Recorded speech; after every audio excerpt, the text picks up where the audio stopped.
with Phenomenal Business Solutions, and I help businesses streamline their finances, increase their profits, and grow their businesses.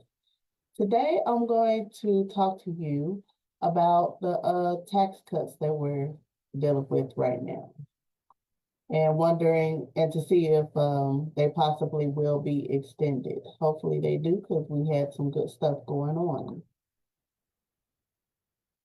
So, the Tax Cuts and Jobs Act passed in 2017, and it was a major overhaul of the U.S. tax code. And it actually cut individual and corporate tax rates, and it extended it increased the standard deduction. It limited some of the deductions, like the sales and local tax deduction.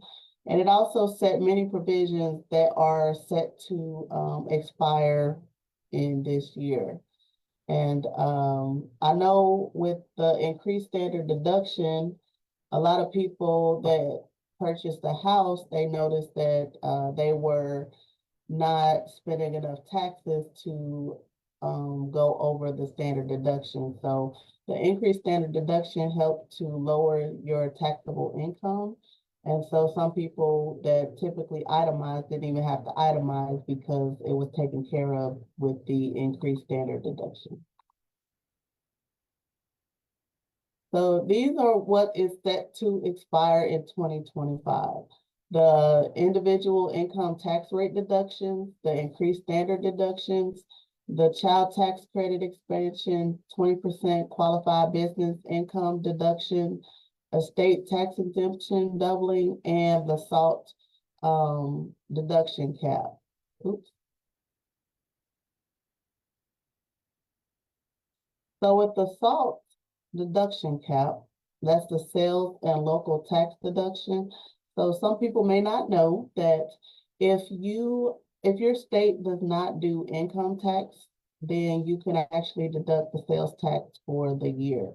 And you can do actual sales tax, like if you want to keep track of your receipts and add up all the sales tax that you paid throughout the year, you can deduct that, or you can use the formula that the IRS has to deduct sales tax for the year.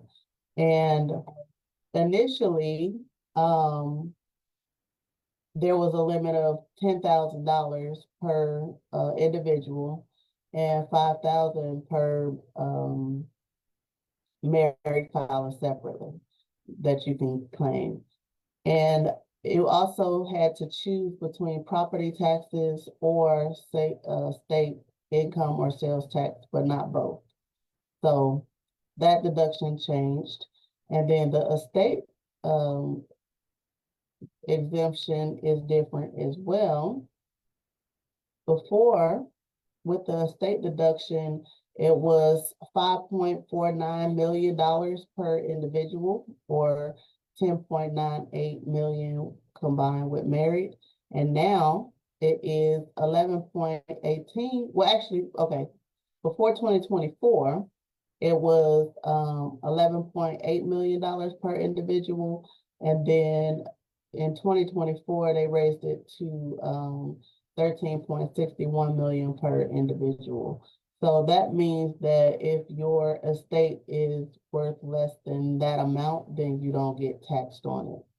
And then the child tax credit expansion was where you used to get $1,000 refundable, and now you get $2,000 refundable.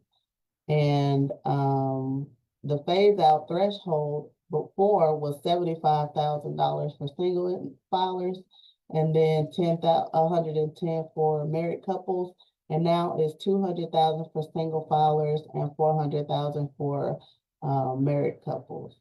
And also the child tax credit expansion introduced a non-refundable $500 credit for dependents who don't qualify for the $2,000 credit, such as older kids, like once they get 17 years old, you still get $500. And non-refundable means that the $500 only goes to towards the tax due. So once it gets to zero, you don't get the credit. So if all of the taxes taken care of with the refunds, then the $500 is not going to help you very much on your taxes. And then the 20% QBI deduction. QBI is qualified business income. That deduction changed, and they introduced a 20% deduction on qualified business income for owners of pass-through entities like sole proprietorship, partnership, S corps, and some trusts and estates. And without the expansion, eligible business owners will lose this deduction, which will increase their tax rate. So this matters because your tax bill could rise in 2026 if this isn't extended. Business deductions could shrink. Your estate planning strategies may need to be updated, and tax strategies in 2025 will definitely impact your future returns.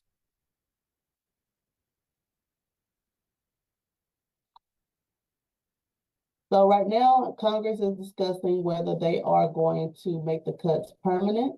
Republicans definitely want to vote for that. And it's been some really good tax cuts. There's some other things I would love for them to add to this, but this has benefited a lot of people. And the debates continue over the SALT cap modifications, and some provisions may be extended selectively. So election year politics will definitely play a major role in this tax code. So if the provisions expire, there are higher tax brackets for individuals.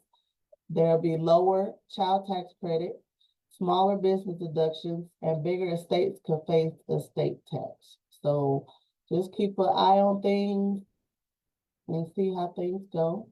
So what you should be doing now, again, review your tax bracket and plan ahead, maximize current deductions while they last, and talk to your estate planner about estate planning, and stay updated with policy decisions that may happen fast. And, you know, I do my Facebook Lives every Tuesday at 10 o'clock.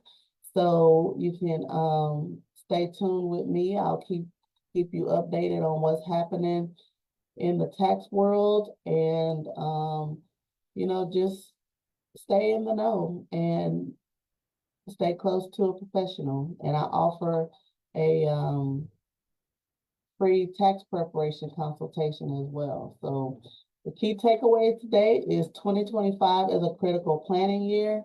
If the TCJA expires, it can mean higher taxes and fewer deductions and lower refunds. And planning ahead now can save you big later.